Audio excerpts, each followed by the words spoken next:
2017 has been documented as one of the worst disaster seasons in the U.S. as 3 storms, Hurricanes Harvey, Irma, and Maria, wreaked havoc over a 6-week period.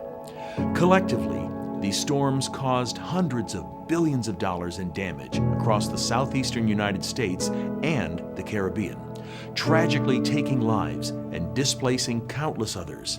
In anticipation of any hurricane striking the U.S., the Salvation Army is equipped and ready to mobilize in order to serve those in need. On August 25th, Hurricane Harvey roared ashore near Port Aransas, Texas, packing winds of more than 130 miles per hour to the Lone Star State. When the storm hit, the Salvation Army started immediately to feed people that were evacuating from their home. We fed over 950,000 meals since the hurricane started. We've continued to feed volunteers and people that have come in to help rebuild communities across the coastal region. The worst of Harvey's destruction was still to come. Stalling over the Houston metropolitan area, originally swampland and therefore prone to serious flooding, Harvey dropped a record-breaking rainfall, as much as 60 inches in places, flooding roads, homes, businesses, and trapping people without hope. The Salvation Army responded quickly to the growing emergency. From the Texas South Coastal Bend to Houston and the northeastern communities of the Golden Triangle, the Salvation Army dispatched mobile feeding canteens and personnel to assist rescue workers and survivors. On Monday morning, it was still raining and I was sitting downstairs, and then my son comes down. And so we loaded up the boat in his truck and we headed about 2.5 miles from our house and put the boat into the water in the middle of the street. It was so rewarding to be able to pull that boat up to the front door of somebody's house, open the front door and carry them out and put them in the boat literally at their front door. We saved a total of 47 people, and I think it was right at 14 or 15 dogs. You know, there's some things that you do in your life that you know once they've happened, you'll never forget it and you'll never be the same. We're Majors Kent and Melody Davis, Houston Area Command, commanders for this great work that's going on. But we're so happy today because reinforcements keep coming in, the Salvation Army is moving, and are able to do great things in service for this community. We're excited. Today, over 30 canteens are going back out into our community, doing great ministry.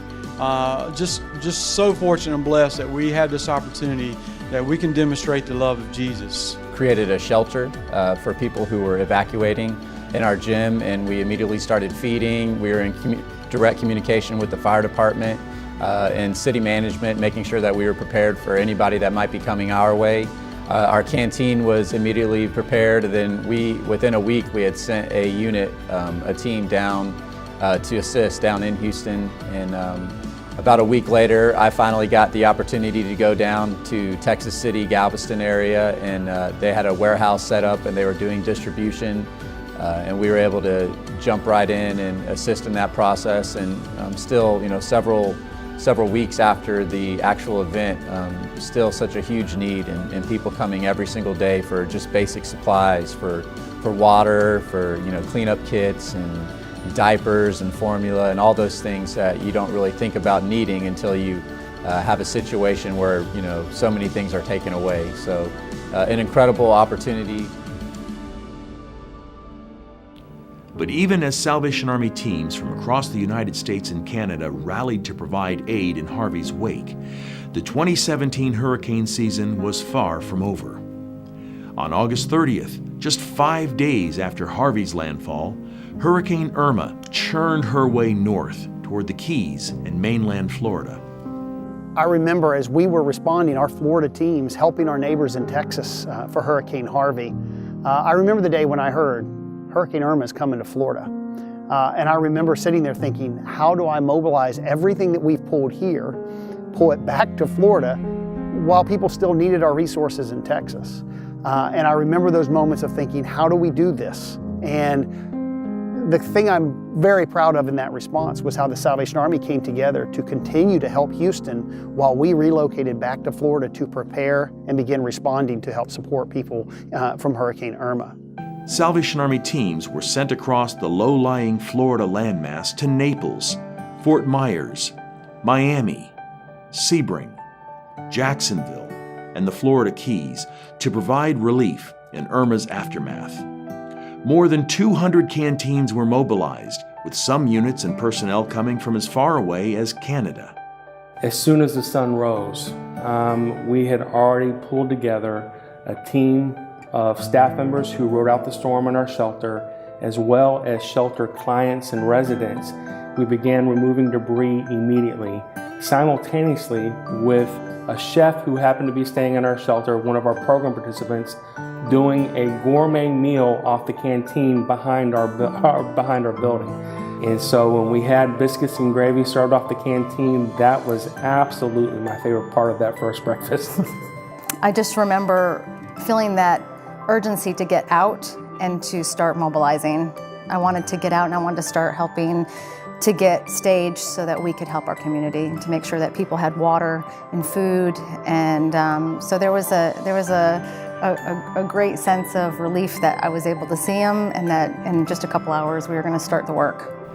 Even as Irma steered back into the Atlantic, the Salvation Army continued to stand ready, providing comfort as Irma's path caused flooding in Georgia's coastal cities, including Savannah, Brunswick, and St. Mary's. Our first response to Hurricane Irma was to bring out the canteen to do emergency services.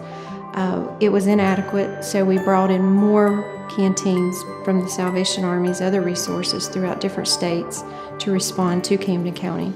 In Camden County, we used Kingsland First Baptist Church as our incident command center. It was the perfect center for us because it had a fully functional commercial kitchen. It allowed us to use the resources of partnerships with other nonprofits to be able to feed the number of people we needed to feed each day. The Salvation Army served more than 1.3 million meals, over 1 million snacks, 1.5 million drinks in Texas, Florida, and Georgia. Disaster workers distributed more than 60,000 food boxes, 20,000 cleanup kits, and countless other items to survivors in need. Salvation Army teams were privileged to provide emotional and spiritual counseling to more than 86,000 individuals. And in addition to Harvey and Irma, the Salvation Army in Puerto Rico, the Virgin Islands, and across the Caribbean sacrificially provided care to tens of thousands of people impacted by the season's third major storm, Hurricane Maria. While our initial response to disasters is critical, the long-term recovery is far from over. So here in Collier County, we've opened Disaster Assistance Center in Naples as well as Immokalee. We also have roving units that we can go out and do community outreach. We're able to take the gift and kind donations and go to an individual's home, complete the application. And while we're there, we're also able to see if there's other unmet needs that they may not have presented to us. Several weeks into the disaster, we decided we needed a name for what we were doing here. We came up with Operation Lasting Hope, which kind of sums up everything we're doing here. It sums up the fact that there is hope. There is hope for the future. No matter what's happened to you during this disaster, we are there to help you, and we're there to help you in Jesus' name. The Salvation Army's response to the 2017 hurricane season was the largest relief effort since Hurricane Katrina in 2005. Like Katrina and all other catastrophic disasters, the Salvation Army is committed to immediate response, followed by long-term recovery, helping families and communities to rebuild. None of this would be possible without the support of our loyal donors and volunteers.